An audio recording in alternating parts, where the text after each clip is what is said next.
ang sabi ni President Donald Trump, mayroon daw po sa military strike pero iba yung ginagawa nila.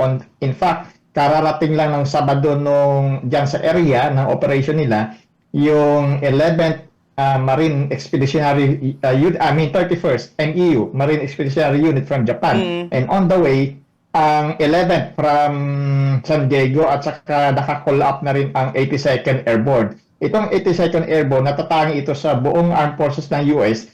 They can be called up and deployed anywhere in the world in 18 hours.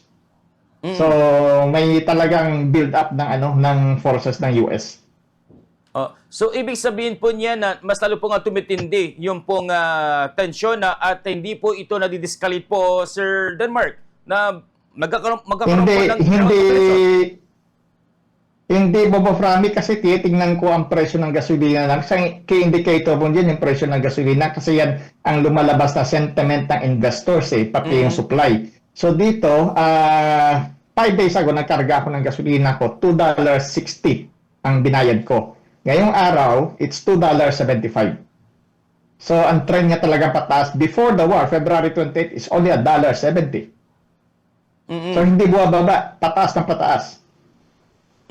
So sa ngayon po, ano na po ba ang mga mangyari po ngayon? Lalong-lalo na at ganito, sabi nga po ninyo, hindi na po yung effect kung when na lamang po. So, mas mabilis, mas baka ito lang. Kamusta po ba at ngayon, pati po ang Houthi rebels, alam naman po natin na binabackup yan ng Iran ay sumali na rin po. At yung pinag-uusapan natin dati, dyan mismo sa may Djibouti, sa may sa may bansang kasama niya dito sa may lugar na yan at sa may bandang Eritrea at sa may Yemen, yung pong tatawag natin na Strait dyan, baka gawin nila parang sa Strait of Hormuz, itong Bab el-Mandeb, Sir Denmark. Ang problema dyan mayroon kasing alternative pipeline ng Saudi Arabia patungong Red Sea dito sa may Jeddah. Yung pipeline na yan, ang capacity niya is about 7 million barrels of oil per day na kung saan pwede na i-divert sana sa Red Sea. Ang problema, ang Houthi rebel ay nakisali kahapon, binomba yung Israel. So pwede nilang dyan between Yemen and Djibouti. Yung Djibouti, natakatanging bansa yan, Bombo Frami. Diyan magkatabi literally ang Chinese base at saka American base. So, may damay pa rin itong China kapag nangyaring kumalat itong gera nito.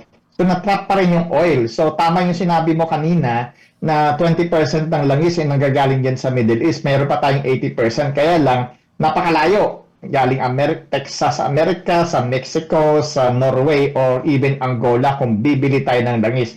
So talagang apektado ang presyo. Ang problema, hindi naman yung problema yung presyo. Ang Bobo Frami, hindi ko na tinitingnan ang presyo Kasi nasanay na rin ako Ang tinitingnan ko kung mayroon bang karga na gasolina ang gasolinahan. Yes. So, pag ganito sir, what's next?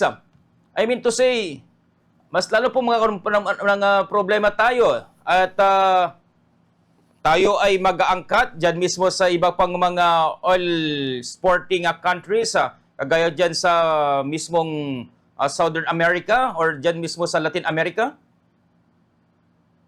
Ang problema, yung napabalitang may inangkat ang Petron Corporation na 700, if hindi ako nagkakamali, 700,000 or 500,000 barrels of crude oil.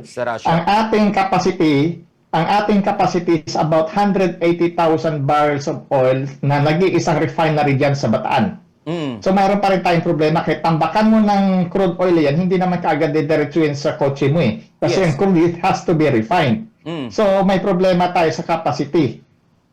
Kung saan tayo makakakuha ng refined na langis, yan ang problema kasi lahat ng bansa ay nag-aagawan. Halimbawa, ang Australia nakipagsundo sa Singapore na bibigyan namin sila ng LNG, Bombo Frami. For listeners, ang LNG is yung liquefied natural gas. It powers yung mga LPG nyo, yung power plant. Ang Australia is second biggest LNG exporter in the world. Nagtataka ako kung saan kayo naghanap. Nandito ang LNG sa amin.